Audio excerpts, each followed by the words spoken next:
ভোটের দিন থেকে রাস্তায় বেরিয়ে একাধিকবার আক্রমণের মুখে দিলীপ ঘোষ, কিন্তু অন্য প্রার্থীদের ক্ষেত্রে এরকম দেখা যায়নি। কি দিলীপ ঘোষকে টার্গেট করছে নাকি? দিলীপ ঘোষ নিজের জোরে জেতে, বাকিরা পার্টির জোরে ছেড়ে দিয়েছেন, সব লড়াই করছেন না অনেকেই।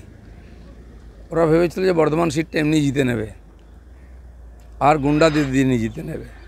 দুটোই আমি বাধা দিয়েছি, কি প্রথম থেকেই বলেছি আমরা ছাড়বো না, জিততে এসেছি, লিড বাড়াবো। আর যেখানে যেখানে গুন্ডারা বদমাইশি করতো তাদের সামনে আমি দাঁড়িয়েছি। আমি যে চুপচাপ চলে আসতাম, কিছুই হতো না, আর লোকে বেরিয়ে ভোটও দিত না। বর্ধমানের ইতিহাসে এত পিসফুল ভোটিং হয়নি কোনোদিন, কাল যা ভোট সেদিন যা ভোটিং হয়েছে।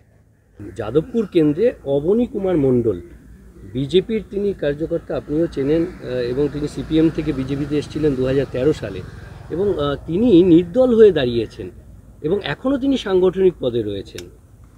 না, আমি তো চিনি বলে মনে পড়ছে না, দেখলে হয়তো চিনতে পারি। তো অন্য পার্টি থেকে এসছেন কেউ, এমন কিছু কার্যকর্তা নয়, দাঁড়িয়েছেন, তার দাঁড়ানোর ইচ্ছা হয়েছে। আমার মনে হয় বিজেপির ভোট হতে কোনো ডিস্টার্ব হয়।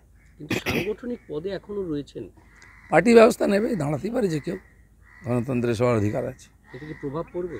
কিচ্ছু হবে না, যাকে আমি চিনি না তাকে পাবলিক কী ভোট দেবে?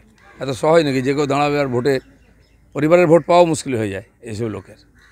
সন্দেশখালিতে বারবার করে উত্তেজনা হচ্ছে এবং এই যে ভাইরাল ভিডিও এবং সেটাকে সত্য প্রমাণ করার একটা চেষ্টা, এবং তারপর মহিলারা রুখে দাঁড়াচ্ছেন।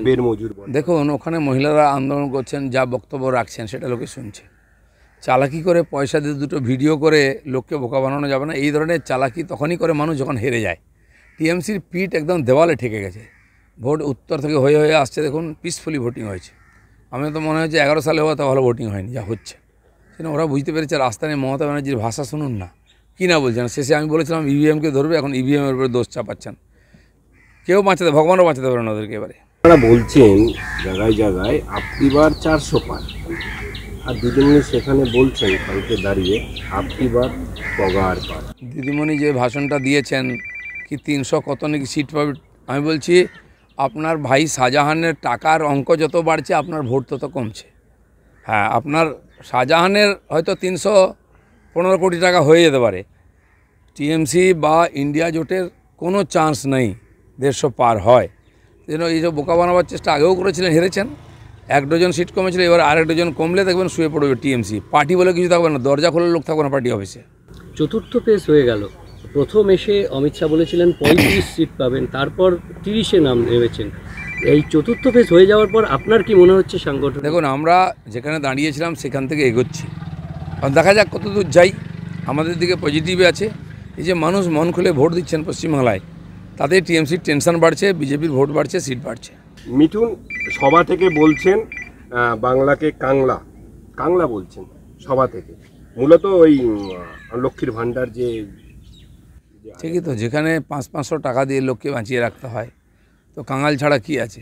মোদিও দিয়েছেন, রেশন দিয়েছেন। যখন সংকটে পড়ে সারা দুনিয়া, অন্য দেশকেও আমার পাঠিয়েছে, খাবার দাবার, ভ্যাকসিন সব পাঠিয়েছে, ওষুধ। ভারতবর্ষেও দিচ্ছে এই জন্য যে এই যে 1.5 বছরের 2 বছরের যে কোভিড এবং যুদ্ধের যে পরিণাম, তাতে ইকোনমি মার খেয়েছে, সাধারণ মানুষের কষ্ট হয়েছে। সেজন্য তাদের চাল ডালের ব্যবস্থা করছেন মোদিজি। এখানে কেন 500 টাকা প্রতি মাসে দিতে হচ্ছে? তার মানে লোকের হাতে পয়সা নেই, ইনকাম নেই, চাকরি নেই, বাঁচিয়ে রাখতে হচ্ছে ডোল দিয়ে। এতে বোঝা যাচ্ছে যে কাঙাল হয়ে গেছে বাংলা।